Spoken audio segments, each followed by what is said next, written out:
The Naughtiest Girl Again by Annette Byton. Elizabeth makes an enemy. It was two of the new children who disturbed the peace of the farm. When Robert had settled down and found his feet, the other boys and girls found that he was spiteful and unkind, and they discovered too that Kathleen Peters, the white faced potty girl, was so quarrelsome that it was really very difficult to be nice to her. On the other hand, Jennifer Harris was great fun. She was a wonderful mimic and she could imitate the master and mistress marvelously, especially Madame Zilla. Madame Zilla waved her hands rather a lot and her voice went up and down when she spoke. Jennifer could put a face exactly like Madame Zilla's and talked and waved her hands in a manner so like her that she sent the class into fits of laughter. Jenny's fine, said Elizabeth, but I simply can't bear Robert or Kathleen. You know, I think Robert's cruel, Joan. Why do you think that? Asked Joan. Has he been unkind to you? No, not to me, said Elizabeth. But I heard someone squealing yesterday and I saw little Janet running away from him, crying. I called out to know what was wrong, but she wouldn't tell me. I believe Robert had been pinching her or something.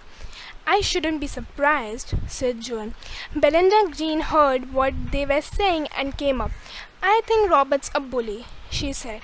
He's always running after the smaller ones and jumping out at them and giving them sly pinches. The hateful thing, cried Elizabeth, who always hated any unfairness. Wait till I catch him. I will jolly report him at the very next meeting. Well, be sure to get your facts right, said Belinda, or Robert will say you are telling tales and then won't be listened to. Robert came at the moment and the three girls of them said no more. Robert bumped hard into Elizabeth as he passed and nearly sent her into the wall. Oh, I didn't see you, he said with a grin and went on down the room. Elizabeth went red with rage. She took a step after Robert, but Joan pulled her back. He only did it to make you annoyed, she said. Don't be annoyed. I can't help being, said Elizabeth furiously. Rude, clumsy thing.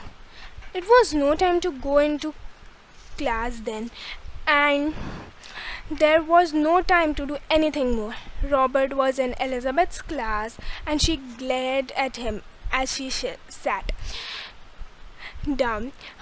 He made an extraordinary face at her, and they were enemies from that moment.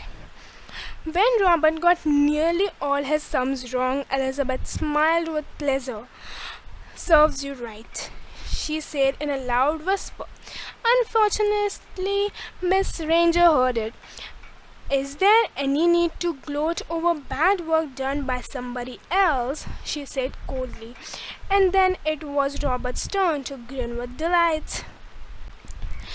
Each of them was pleased when the other did badly, though Elizabeth got more laughs out of Robert than he did out of her, for she was a clever girl and found lessons easy. Robert was much slower, though he was bigger and taller. At games, they did all good to defeat each other.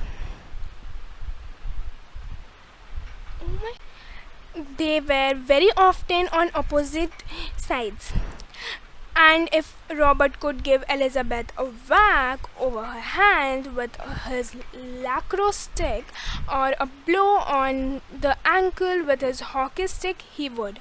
Elizabeth was not an unkind girl, but she found herself lying in wait for Robert too, and giving him a hard blow whenever she could. Mr. Warlow, the game's master, soon noticed this, and he called the two of them. You are playing a game, not fighting a battle, he said. He told them gravely. Keep your likes and dislikes out of hockey and lacrosse, please, and play fairly. Elizabeth was ashamed and stopped trying to hurt Robert, but Robert took an even greater delight in giving Elizabeth a bruise whenever he could, though now he was careful to do it when Mr. Warlow was not watching. Elizabeth, you really are stupid to make an enemy to Robert, said Nora one day. He is much bigger than you are. Keep out of his way. You will lose your temper one day and put yourself in the wrong. That's what he is hoping for. But Elizabeth would not listen to the advice of that sort. I'm not afraid of Robert, she said scornfully. That isn't the point, said Nora. He's only doing all this to annoy you, and if only you did take no notice of him and not try to pay him back, he'd soon get tired and rid of you. He's a hateful bully, said Elizabeth. You're not say things that unless you have real proof, said Nora at once. And if you have real proof, then you must make a complaint at the meeting. That's the place to accuse people of things. You know that quite well. Elizabeth made a scully face and went off by herself. When could Nora believe her? Oh, well, Nora wasn't in her form and didn't know that hateful Robert as well as she. Elizabeth, she knew him. The next afternoon after tea, Elizabeth went round to play with the rabbits. On the way, she heard somebody calling out in pleading voice, "Please don't swing me so high, please don't." Elizabeth peeked round at the swings. She saw a small boy on one about 9 years old. Robert was swinging him, and my goodness, wasn't he swinging him high? "I feel sick," cried the boy, whose name was Peter. "I shall be sick. I shall fall off. Let me down. Robert, let me down.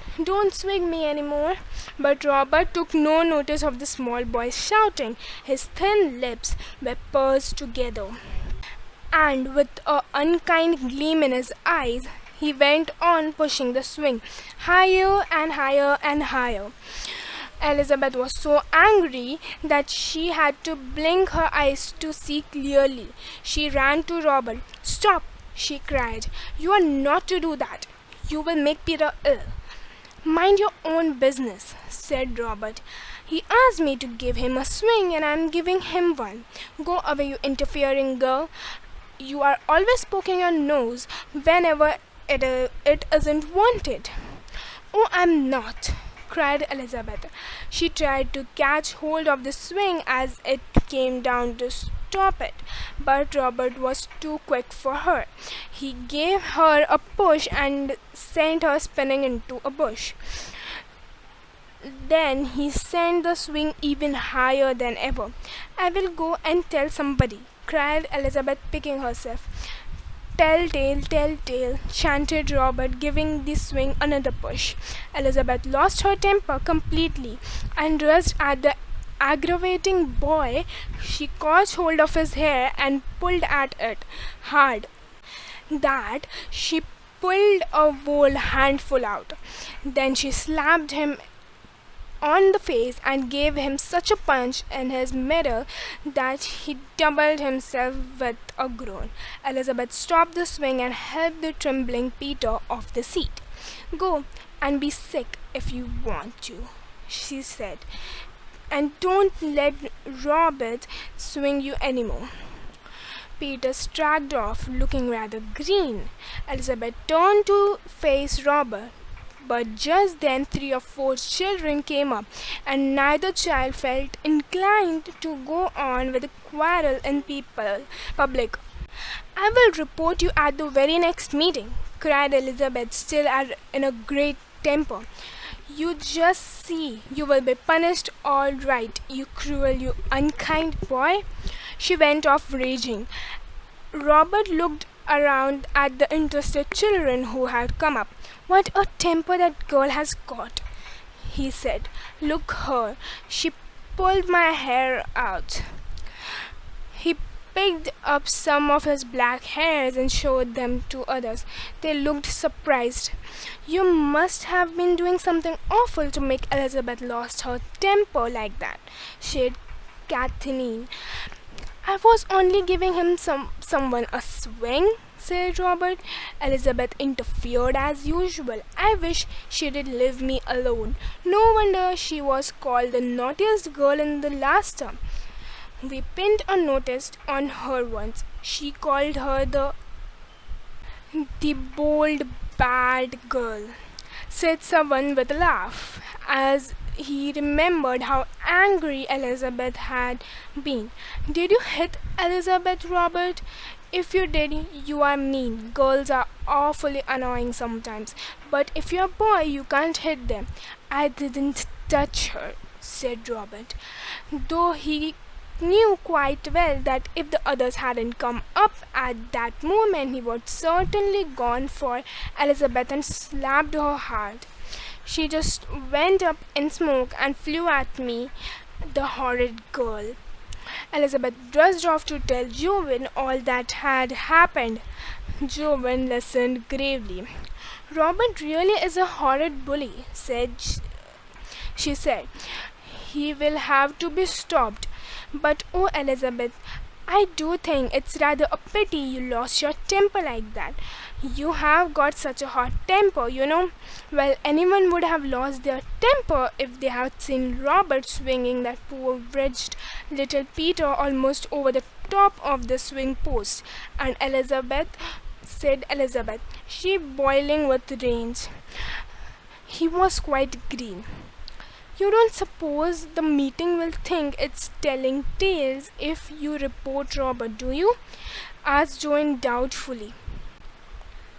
If I were you, I'd ask Nora first.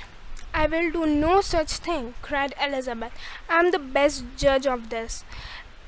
I saw what happened, didn't I? All right then. I will report Robert at the meeting tomorrow, and then we will just see what the jury say. He will get a dreadful shock, and he will deserve it too. Elizabeth was angry all day, and when the next day came, she could hardly wait for the evening to come to report Robert. Then he would see what happened to boys who did mean, unkind things. Robert did not seem to be at all upset at the idea of Elizabeth reporting him. He made faces at her whenever he saw her, which made her very angry indeed. You will get a shock at the meeting tonight, said Elizabeth. But there was a shock waiting for Elizabeth too.